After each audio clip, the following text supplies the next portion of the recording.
Fala galera do YouTube, hoje eu estou trazendo um tutorial de como mandar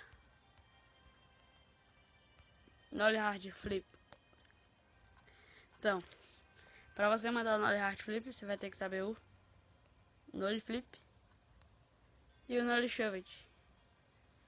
Você vai ter que ter essas, que é muito fácil também, né? E o Hardão, ou Hard Flip. Então, para você mandar o Nollie Hard Flip, ela é bem simples. Você vai puxar seu dedo bem na pontinha do tail. E chutou aqui, ó. Pronto. Bateu, chutou, esperou girar, caiu em cima.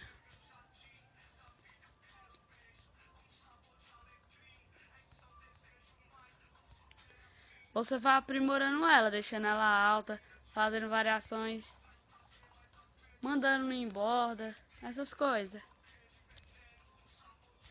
Vou mandar um Nollie Hard Flip descendo uma escada.